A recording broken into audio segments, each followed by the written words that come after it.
Tuesday edition, the August edition. August is here. Remember, there are no dog days in August. Let's roll the open in 3, 2, 1. Here we go.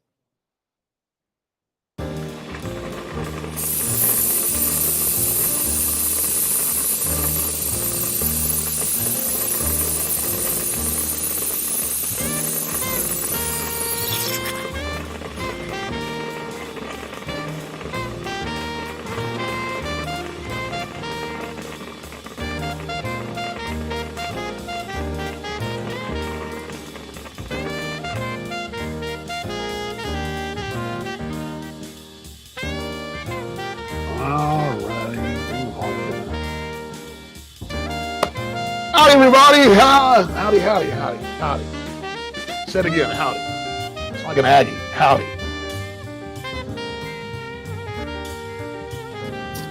As you can see, I'm drinking out of the brand new Monarchs Mocha tumbler, we call it. Thanks, Vito. And this is brought to you by, of course, our friends at Roastery Coffee Company, which I will be popping the raspberry chocolate cold brew for first pitch tonight. Nick's here. He's back there. I walked in. I had to fight through a stack of tickets. He was just like throwing them out the window as folks were swinging on by. You should do the same thing. Just swing on by. Just hold your hands out. He's just slinging them out. It's like we had Twinkies in the game this afternoon, just slowing out tickets like that. Just throwing them out there. He throws them out as fast as the Monarchs hit home runs. On Sunday, anyway. All right, lots to talk about today. I don't have any highlights because, well, it wasn't good news on Sunday. There's no reason to go back the entire weekend. And plus, it's August. We got plenty to talk about in August. It's August 2nd. Didn't play August 1st. The month we've all been waiting for, talking about maybe some have dreaded, some have looked forward to. And as I said a moment ago, according to Joe Cathpietra and this team, and we talked about this over the weekend a little bit, and the top step with Joe Cathpietra, we learned that there are no dog days. No dog days. This team doesn't believe in dog days. There may be a stacked deck against you, but there are no dog days. And I will tell you off the bat, my first knee-jerk for the month of August is you survive August, which is going to be a challenge. If you survive, you'll have a ring again. Simple as that. Simple as that. I really believe that. Now, I can be proven wrong, but I don't believe I will. It's survive. Now, you thrive, then it could be very much like last year's run. And maybe I should probably tap the brakes and say, you survive, you're going to be fine. That's maybe what I should say. You thrive, you're going to be really, really happy in September, like second week of September, because there is an opportunity here. And it's something I think we've all learned in sports. And I think the COVID mess, reminded all of us in life in general that opportunity's there. And the opportunity is there. Yes, the Monarchs have a real daunting task ahead of them. The opportunity is there to make something really special happen. And I'm looking forward to it. Woke up this morning and a little pep in my step. July's in the books. We now know we're the targets in place now. The targets will have the horizon. Postseason's out there. Now, granted, we're not anywhere close to being there, but you can see it. And now all the real shuffling and jockeying and everything gets ranched up a bit. In the last fortnight, let's say, several things have happened. There's a long laundry list of things that have happened. Teams have lost guys. Drew Ward in Fargo, John Hernandez here. You've had some returning players come back, i.e. Matt Hall, pitcher of the week in Lincoln, and Greg Minear he was already here, but kind of resurging his season. There's been some developments here and there. You've had some comings and goings. You've seen Winnipeg start to play really well. They're playing very well and at a scary time. You've seen Fargo become a little more human. Granted, they're only a game back, so it's not like they fall off the map. You've probably even seen Chicago cool a little bit. There's a question in the back of their mind. They're 7 clear of Milwaukee, but Milwaukee is, made up a little ground. 7 back with a month to go. I would tell you it's pretty good because if you remember correctly, on August 6th of 2019, Kansas City sat 8 back in Cleveland, and a loss would have sent you, they were 9 back, would have sent you 10 back. Win got you 8 back. You wind up winning the division. So I would tell you that those numbers can be erased, having phenomenal August. The Monarchs coming off of, and again, all these little things are out. There's a lot of little things around the league, but for Monarch-centric, for what we're talking about here, what we're talking about is a lot of really good things happen in July, and it sets you up for a great August. The Monarchs won 18 games in July. That's not a – do you realize, going back to Duluth, this franchise in Duluth, that hitting that 18-win mark only happened 5 times before? 18 or more. The most being, I believe, 24 the Monarchs won last July. That's the highest ever. Then 21, which would have been in August of 19, if memory serves. Then a 20. Then a 19, then an 18. So that'd be 6. Do you realize all those times that there's been one manager in the dugout for those? Gentleman that's down there right now. That's all the history of the ball club. We're going back. And we're not, we've had some good 15, 16, game months, winning months are pretty good. I mean, you win 15 a month, you're feeling pretty good about yourself in this league. 16, pretty good. This team was dang near 19 on Sunday and finished 18 with only 7 losses, which by my numbers, now I can't confirm the loss numbers, but in the American Association, that's the fewest losses this club's had in a month ever. So, second fewest, pardon me. Percentage-wise, going into Saturday, it was the best percentage of a month. And I had to refigure that percentage. I'll have to do that this afternoon, but it was the best percentage. That's all behind you, though. And what have you done in the last couple of Augusts? Well, the last 2 Augusts have been really good. I'll take you back to 17. Your 17 August was really good. You just came up 1 game short in that last day of the season, but you had a good 17 August. 18, you won a wild card in a real good battle with Wichita and Sioux City, who won the division. And, you went, battling with, I guess, Cleveland was sort of in it too. You had a pretty good thing going. Lincoln was in it late, for the last 10 days anyway. And Kansas City, then known as the T-Bones, did going to win the title, but had a great August. 19 won the division, had a phenomenal August. 21 won the whole thing, had a phenomenal August. So August has been pretty good, this franchise. And I expect this is to be the case. The idea is always to get to this point and play meaningful games in August. And this club's done that, their body of work. So now what lies ahead? So we've gotten the point. I did a little research this morning, the flight back, and this is what I pulled up today. Now, I've not pulled up the winning percentages yet. Let me give you first off, let me give you the standings. Let's do that first as we play here on the second. So let me just give you the standings for looking over the whole thing wise, and then we can go from there to the numbers I pulled, because I think these are fairly interesting. So let me pull the standings up here for you. Bring this down. Here we go. Maybe if you're watching ESPN, they just said, "Oh, bring this down." All right, here we go. Here's your standings here, and I'll just kind of talk over them. I believe we're going to take the other ribbon down as well. Then you go on the divisions.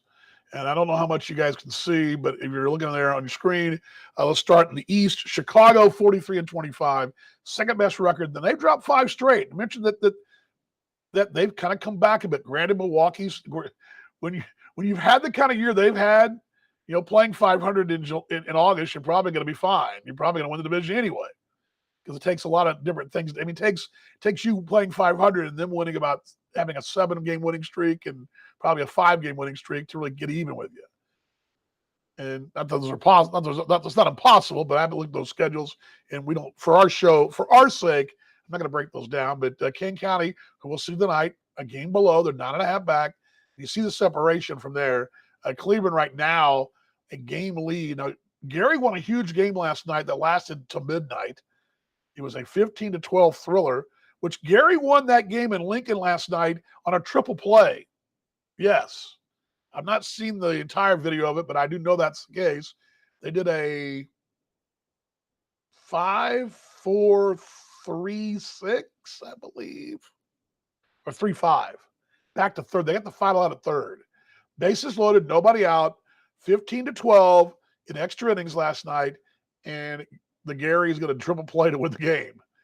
And Lincoln, for them, we'll talk about that in a moment because that actually hurt them in a huge way, and I'll talk about that in a moment. There's one more little thing going on that lurking in the weeds. But Gary with the win last night, 16 back. They are a game behind Cleveland, and those two teams are 4-6. They're way back for that fourth spot. There's a battle going on there. And I would tell you, if you're Lake Country with this 4-team playoff format, even though you're 4 back of Cleveland, you're still very much alive in August. So everybody's in play there, okay? In the West, Kansas City, best record in the league, game clear of Fargo. Fargo's 5 of their last 10 and only a game back. So it's not like they've fallen off, but not fallen off totally off the cliff. I mean, they're right there. They're on your bumper. You lose tonight, they win tonight, you're back even. Winnipeg is the one that you should be worried about. 40-28, 5 games back. They've won 5 in a row. They're only 4 now behind Fargo. They're 9 of their last 10. They've been tough at home. Remember that statement. They've been tough at home because that's going to come back to fruition in a moment. Lincoln 14 back. Lincoln is reeling. They've dropped 3 in a row, 4 of 6 in the win column. They're 14 back. But look now. Look who's a half game behind them and who you'll see next week. 30-37. Sioux City is a half game out of the playoff hunt. They won 7 of 10, played really great, exciting baseball late. They've been the comeback kids, and they cut that thing to a half game. They are very much alive. And then really Sioux Falls, who's 5 back of there, still, if you're Sioux Falls and you took the win on Sunday may turn your season around, perhaps. I don't know. They're 2 of the last 10. So there's your standings right there. And everybody in the league is much. The reason the 4-team playoff thing's there for this reason. Everybody has meaningful baseball to be played in August. Now, some more than others. The margin of errors, I'll bring myself back down again, or me up here. The margin of error for everybody is different. For example, the margin of error for the Sioux Falls Canaries is a lot smaller than, say, Kansas City or Chicago or Fargo. And you got to basically miss the bus, right? Seriously. I mean, call it what it is. You play 500 and you're going to be fine. That's pretty much for all those teams. And really, you look at Chicago, Milwaukee, King County, perhaps, but Monarchs, Fargo, and Winnie, 500, you're probably going to be fine. Winnipeg's an interesting one. Here's the numbers. I don't have these numbers to show you on the screen, but let me just pull you up what I came up with today. This is the breakdown of the schedule of August. Do you guys want the good news, the bad news? Let's start with the bad news first. From your perspective, Kansas City has the toughest road to hoe from here going forward. The Monarchs have only 10 home games in the month of August. Maybe double check that. 3, 6, 7. I'm sorry. 3, 6, 7, 8, 9. 10 home games, one beginning tonight, month of August. So 10 home games. King County, Lincoln, Winnipeg for 4. So 3, 3, and 4. Now, I'm not counting September yet because I'm going to go back and do this again in a second. That's just August. So August, the month of August, 10 at home, 18 on the road. 18 road series, or games rather. 4 at King County, 3 at Sioux City, Winnipeg for 3, at Lincoln for 3, at Sioux Falls, at Winnipeg. Now, I can sit there and go back and figure the winning percentages. I'll do that at some point today or tomorrow. But this is just the initial report, okay? So there's that. Okay, then we go from there. And we've got the September number. Now, I'm going to hold on to that in a second. For Fargo, they've got 19 home games, 8 games away. That's in August. Doesn't count September. 19-8. Let's see here. Winnipeg's got 12 at home, including a 9-game homestand, one of which you'll be in there for 16 games on the road. So 12 and 16. So here we go. Again, Kansas City 10 at home. Winnipeg's got 12 at home. And the Fargos have 19 games at home in this stretch. All right.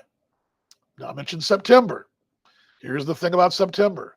Now, September is only the one weekend. Now, the Monarchs do have in September a 4-game series here against Fargo. So Fargo is going to have one game of a series on the road, and then they come here. So they're traveling. There's no off day for them. We have an off day from Winnipeg to here. They've got an off. They don't have an off day. They're coming here from somewhere. I forget where. I think Sioux City. They come here and they play the 5 September games, 4 which are here. So you've got 4 games in September. So technically, if you want to throw the month of September in there, the last month, this is where it gets a little better. Kansas City's 14 home games and 18 on the road. That sounds much better than saying 10 and 18, right? So let's throw the 4 in there. You have 14 at home, 18 on the road. Okay. By that same token, Fargo will have the 19 at home and they will have 13 on the road. So that's still, an advantage for them, but it's a little better. It does bring it down a little. I mean, give them 13 road games. For Winnipeg, now this is where it's interesting because Winnipeg winds up getting 16 road and 16 at home. So they've got a half and half. And the one trick for them is they've got the 9 game in a row. Their schedule is a 9-game series. They're on the road and they've got a short homestand afterwards. That's what they're basically their month of August looks like, or in September. So that's what the numbers look like as far as when we go forward. Okay, so that's what they look like. Again, it's a challenge, but I would tell you that you do what you've been doing. Which let's just say 20? What are we 30? 38 at home? Is that right? No, that's not right. 38. What's home record? Come on, DB. Let's pull the home record up. Home record is 28 and 8. So that's 38 and 8, 28 and 8. So I contend you will go over your next 9 home games. 10 home games. You go, let's just be conservative and say you go 6 and 4. That's conservative, but that's going to make you 30, 34 and 12. And let's just say you go your away record 17 and 13, so you're 3 above. So those, let's say you play that same pace. So that'd be what's my record going to be here? I'm doing my math here on the top of my head. I get tired of with math, folks. Get tired of. Let's see here. Let's just say you go 18. So let's just say you go 9 and 9. So that makes you, for the last stretch, 9 and 9 would make you, pardon me, 26 and 25. I'll be fine. I think it'll be fine. And that's what I said earlier. And I go back to my knee-jerk reaction was this, is and I'll get your comments in a second. Questions and comments, by the way, here on Monarchs Mocha, brought to you by the Roastery Coffee Company here in the lunch hour from the ballpark. And again, these are all initial numbers. I don't start bringing down magic numbers and things like that until August anyway, and I hadn't gotten that far yet. But I did know, because I think I joked about this last week in Fargo as I went to the gentleman's room. They've got the schedule right there in front of you. And so every day I was there, so I kept seeing their home games. So I knew their home schedule was pretty loaded. But I contend that you do what you've been doing. Again, this month is really, put this way. You want to take it in comparison. Let's just take the July month of July, where you won 18 ball games, and you still played 3, 6, 9, 10, 11, 12, 13, 14, 15. You played 18 games on the road in the month of July. Same amount of games you're going to play in the month on the road in August, in the last month. You did pretty good, right? You only lost 7. Oh, you only lost 7 games overall. So, I mean,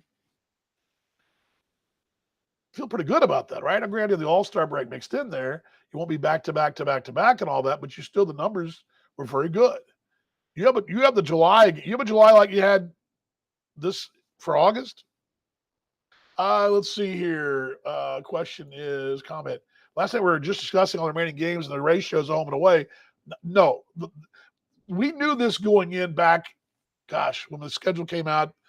Oh gosh, and Morgan said that to me back in November. We broke it down then, and I always break it down just from a competitive standpoint. It's hard at that time of year because you don't know what your roster will look like necessarily, but just from a traveling standpoint, and the real crux of it's going to be, Hope, is the series this weekend and next week. That's you have two city swings in August, and you had 2 of those in July. So you had the 2 in July, you had 2 here. Your off days are situated after your first one and before your second one. So there's, very much what happened last time. We had an off day in the middle of the trip last time, the first trip in July, and an off day in the front of the second long trip, and one on the back end. So I would tell you that, comparative wise, the more I looked at this, the more I taught myself into realizing there's nothing really to see here. Now, if you're a fan of Winnipeg, you're like going, we got 9 road home. They got a lot of road games. They're done and dusted. But if you look at it a little more from a Monarchs perspective, what this club's done, they ain't done and dusted. Not going to happen. I mean, let's just say, for example, and this is not impossible. Let's see you won all 10 games at home. You can do it. So you win all 10 games at home. Can you squeeze out another 7 games on the road? Sure. So anyway, it will be a challenge. I'm looking forward to it, and this is what makes this job so much fun. The league wants you to stay cool. Hope you're looking out for us. With this, what are you talking about? I'm not sure what you mean there, but I will go with whatever you mean.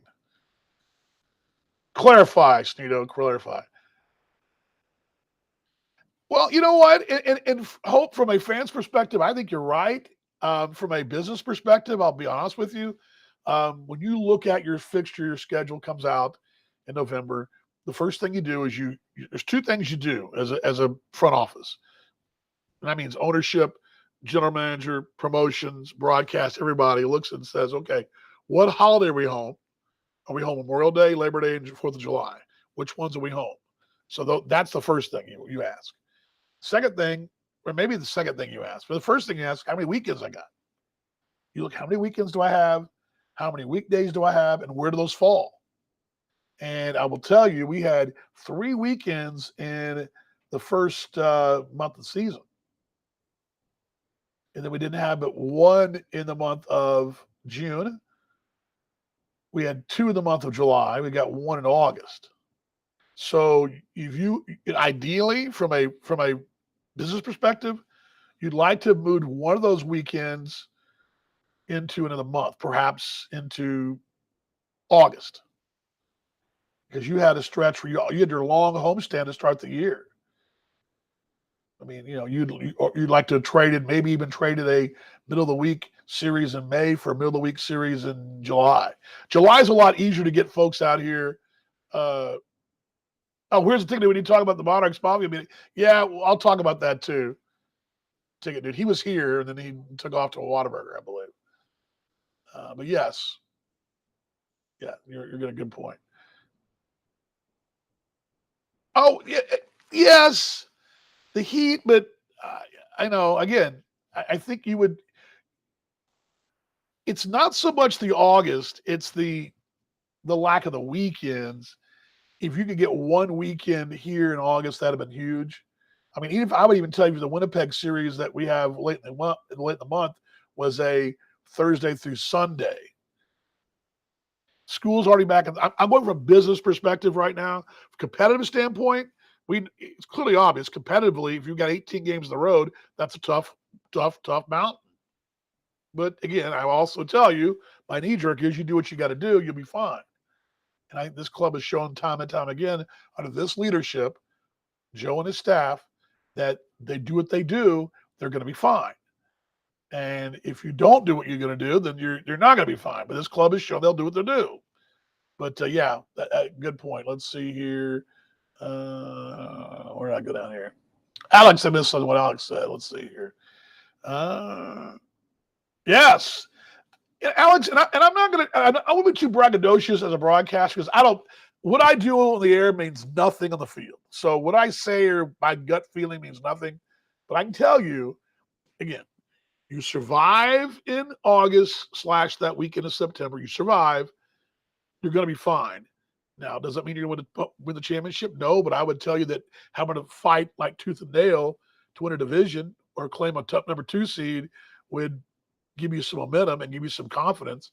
I would tell you if you thrive like you did last August, and it doesn't mean you're going to have the same record, but you thrive and win this thing, win the division, I would tell you win the league.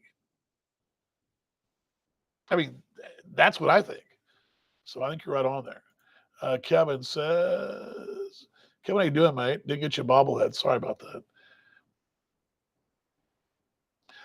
Barn Burner, how many players you bring Monarchs to Canada? For what I understand, Kevin, this is my understanding. Just about everybody's good to go. There may be a 1 or 2, but this team last year was good to go.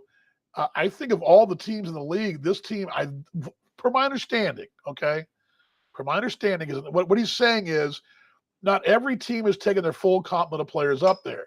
When Sioux City went up there, they took some guys, didn't take some. They had to bring in Michael Lang to come up there, who could go. I mean, there was some of that. I believe Lake Country took most of their team. I don't know what teams have taken what. I think Fargo took most of their club, all their club. I don't know about Milwaukee. I don't know about the rest of them, but I just know that from a Monarchs perspective, I believe he's back. By the way, Stino, he's back. Stino's worried about you. He's back. But yeah, that's a good point. And because not everybody, it's already tough to get to Canada anyway because you have the restrictions, border crossing. You can't have, players, staff, whoever can't have certain things on their criminal record. They can't get in. I think I've told this story before. When I was with the Railcats, I had to work on getting those players in, and international players were not easy get-ins.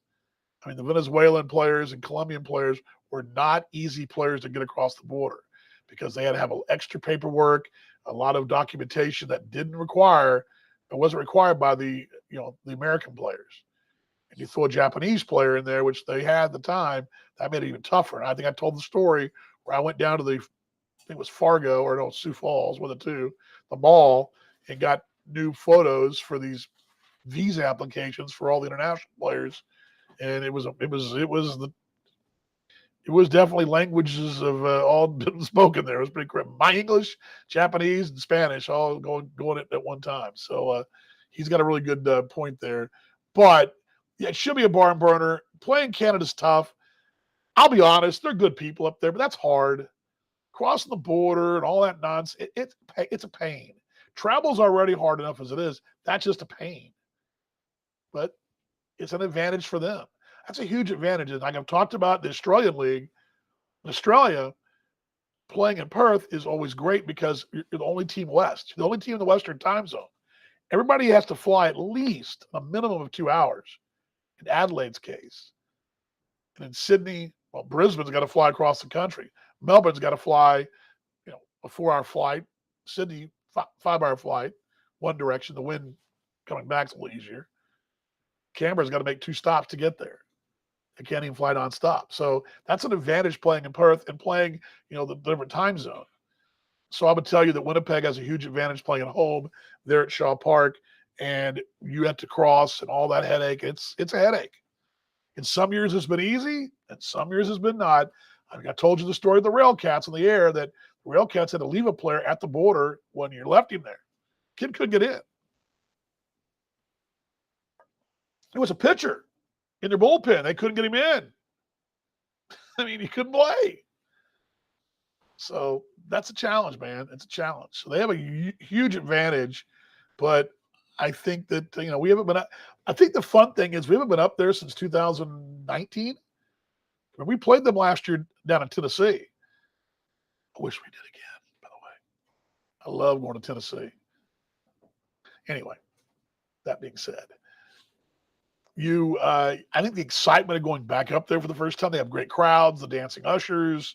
It's a great view. You're right, the hotel's downtown. You can walk from there to the ballpark.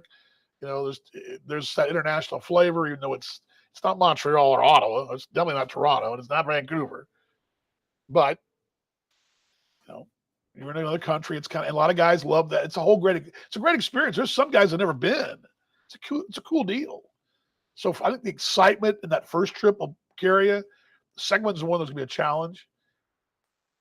That's the one that's the back end of the trip is Winnipeg. Where the front end in August, the first one in August is their first in Lincoln. The second trip, Sioux Falls, then Winnipeg. Although the Sioux Falls trip's a day game, and that does help that travel. Where Winnipeg's a night game, and the game in Lincoln's a night game. They should be required to play getaway day games, but up there, but oh well. What did I miss here? Those were the questions and comments on Monarchs Mocha. Yeah, big deal business side. Yeah, well, think of it this way. I went to one of my favorite restaurants last night, fairly busy, but one of my favorite restaurants that I would have maybe gone to is closed on Monday night. So, but they're not closed on Saturday, and they're selling plenty of margaritas on Saturday, believe me, right? Try to get you a good seat at the movie theater on a Saturday or Friday or Saturday. Tuesday, yeah. It's business, man. You're right. I gotta put that up there. Sorry. By the way, the ticket dude's name, Chris, is Nick. He's not Ticket Dude, but we would call him that, Ticket Dude. That's funny. I thought you knew his name was Nick. You can get and Stedo, one of our fantastic fans, listeners, ticket guys, fans. He goes to all the games. Called you Ticket Dude. That's all right. It's all right. Somebody in the air this week can call me Dude as well. Dude, they do to me. They called me Dude. Yeah, we've all been called worse. Yes, I know I've been called worse by the on the what was it this weekend, Stedo, on the. They call me what are those trolls were calling me? The red face something. I forget. Anyway, the trolls have been blocked. Just so you guys know. Anyway, hear Morgan laughing next door. Yeah, weekends are king. Kenny, I was just talking about you last night, man. You're ready for some football. Yeah, the grind is hard, but the huge reward lies ahead. And that's exactly what Joe said. When I asked Joe on Friday, or I think it was Thursday night, I said, look, we're getting that point. We got to grind it out. And I said, I hate to use the word dog. And I didn't say that when he was going to answer me this way, but I said the dog days. He said to me, matter of factly, I've had players come to me and tell me this week, we don't have dog days around here. It wasn't Joe saying that. Joe didn't say that. It wasn't him saying, guys, we don't have dog days. It wasn't him being coach speak. That was players telling him that they don't have dog days. That's and I think that's the whole thinking, Kenny, that players know that the reward lies ahead. What you've been doing all year. You're doing this all. You bust your tail to be 20 some odd games above 500 to be in this spot, not to be 20 some odd below. Like those poor Canaries are, and they're trying they got one hope. That's to get hot once, to get lightning in a bottle, and everything's got to go right for them to get there. The body of work's not very good. I just use an example because we just saw them. But let's see here. Yes. Oh yeah, I know what you're talking about there. Yeah, we were gonna get that. Our Labor Day weekend meet up for sure. It's just as difficult. It is difficult for Winnipeg to get here. It's part of what it is difficult. But it's my understanding. Now, this is my understanding that the Canadian government is very cooperative with the hockey and the baseball, especially the hockey, and all the provincial governments, especially in the case of Manitoba, are very helpful with those guys. And they see them come back and forth. It's for us, we only go up there, like I said, twice a year, once a year, whatever. For them, they come back across that border all the time. And there's a good chance that those guys in Pembina is only 45 minutes to an hour from Winnipeg. It's the closest big city to this little outpost. This is an outpost. Closest big city is going to be Grand Forks and then Winnipeg. And you're literally on the frontier out there. And so those folks, their civilization is going to be Winnipeg. And they know the players. They know the team. They follow the team. And it makes it easier. It's easier for them. It's still a challenge. They got to do the paperwork, come over here and all that. But it does work that way. But our border guides see them every time too. They know that's the Winnipeg Goldeyes baseball team. They know it. They cross every other week or whatever. It's just a lot of paperwork that you don't have. When we go to Sioux City next week, we don't have to send a list saying we're coming to town. But we had to send a list to the border. I've done this. I'm telling you how it works. I just sent a list of date of birth, passport numbers. I don't believe socials are on there, but I sent those in advance. So the Pembina guards or the border guards or whatever, they had it. The U.S. side had it on one side. The Canadian side had it. Both of them had to have it. I had to fax it back 4 or 5 years ago. I think now you can email it. But you got to send that to them. Hope they get it. And if somebody's working the afternoon shift doesn't put it in the right box, then it might get dumped in another box, and they got to go digging for it. It isn't always as cut dry as it's a challenge. That's why, and I told this story before, I've driven up there myself with the Railcats because it was easier to get, the paperwork's easier with 2 or 3 folks as opposed to a whole busload. So anyway, it'll be in my book one day.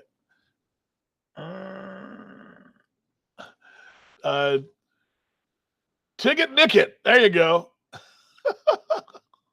That's his website, by the way. His personal website's Ticket Nicket. Nicky Ticky. Well, I don't know about that. That sounds like Australian. Sounds like an Australian out in the outback name right there. It's an Australian alter ego, mate. All right. Show's about over. Let me give you the pitching matchups for the rest of the weekend, or rest of the week, rather. And that's another thing. These are pretty good pitching matchups tonight, tomorrow, and let me pull those up for us in the game notes, which I was working on here. Tonight is Matt Hartman 4-3 to 3.55. Jose Fuentes 4-2 to 2.97. Not a large sample size, but he's had a couple good outings and one bad, and it's kind of evened out. But he's just right around 3, so this is a good even matchup here. Matt Hartman was in a groove, and then he's had a couple stumbling blocks since the All-Star break. But I think there's really good things ahead for him. Tomorrow, Jack Fox, a right-hander, he's 7-1 and a 2.92, facing 7-1 Lewis Thorpe and a 4.58. So you got 2 guys tomorrow, combined 14 wins this league. That's a dandy matchup. Then coming up on Thursday, Weston Muir, right-hander, 2-0, 3.95 against John Harris, 4-1, 4.47, and pretty good matchups. So that's what we got coming up tonight. Broadcast tonight. Just got to put that up. There we go. There we go, folks. Broadcast tonight. Hey, Baseball TV. That will begin right at about 20 till-ish, something like that. I don't know when Dave pushes the buttons down there. Whenever they do, that's when you'll hear some of the pregame. But hey, Baseball TV, $14.99 per month. Gets you the package, and you can go back and watch. Maybe you want to watch the Home Run Derby, or just want to relive one of Jan Hernandez's moonshots, or you want to see the shot that Adams hit at the top of the roof out there. It's on there. They're all there.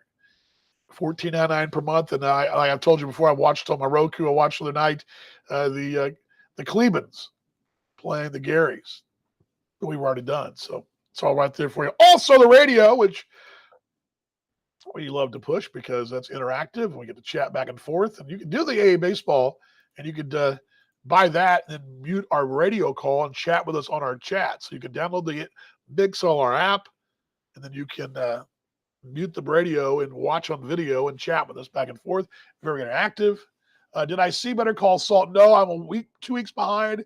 Although last night my wife and I did see the episode 2 episodes ago where the one that was shot in black and white, not even without the one with Carol Burnett in it.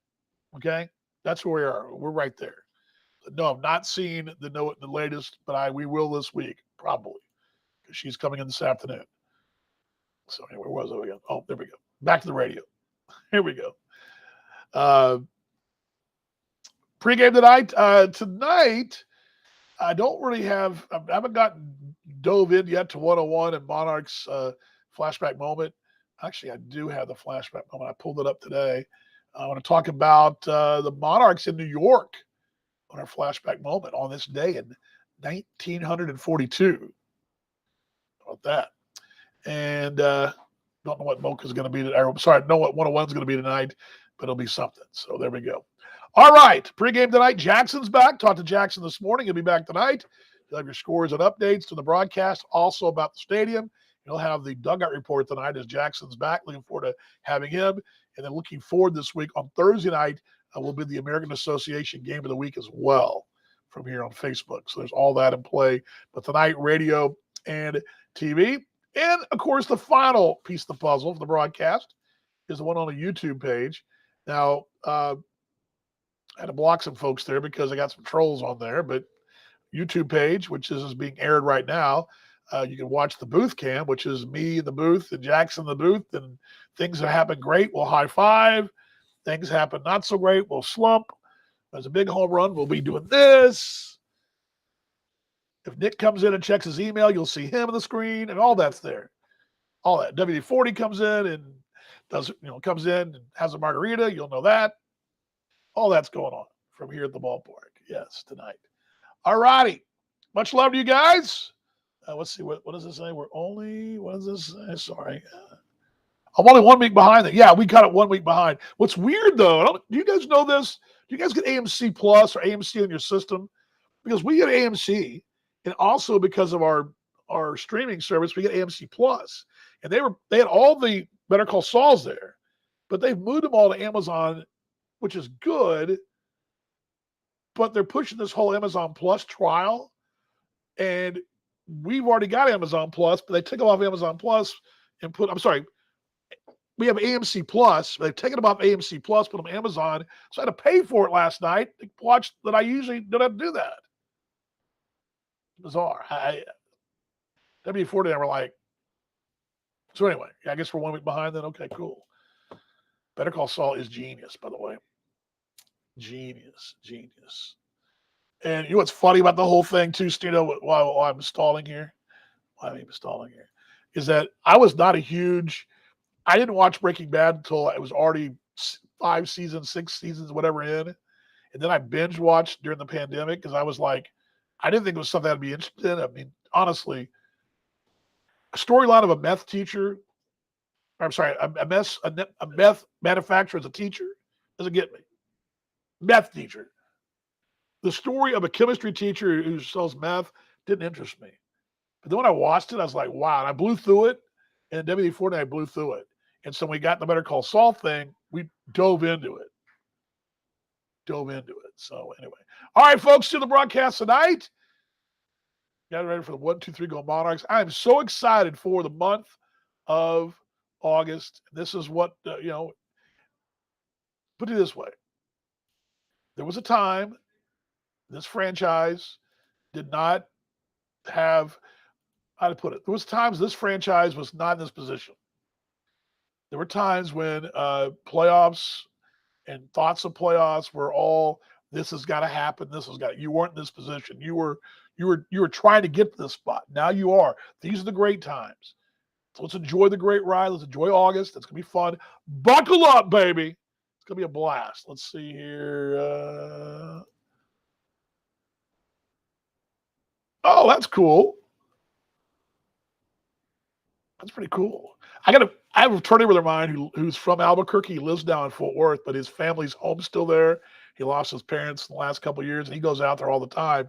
And every time he's out there this week, he and his fiance or girlfriend were out at he always posts different sites of the shows. And then some other friends, Kenny was you, right? Kenny was out in Albuquerque last weekend, and he was at Los Polos Hermanos, whatever it's called now, Twisters, I think. And he and his lovely other half, fiance, were Kim was a sweetheart. They were in the at Los Polos Hermanos. That's right. Yes, it was you guys. Yeah, yeah. Yeah, happy birthday again, Brandon. That's right. You guys are awesome. All right, much love to you guys. Much love to you all. Let you guys go. I got lunch here. The greatness of Whataburger. By the way, Whataburger, you should sponsor us. Just saying that. Roastery Coffee Company. By the way, Stino, look at this bad boy in my Monarchs Mocha tumbler. All right. Morgan's flying around here, back there. All right, everybody. We'll see you in the broadcast tonight. It's a little 1, 2, 3, go Monarchs. You guys ready? 1, 2, 3, go Monarchs. I'll see you in the broadcast tonight, everybody. Promise.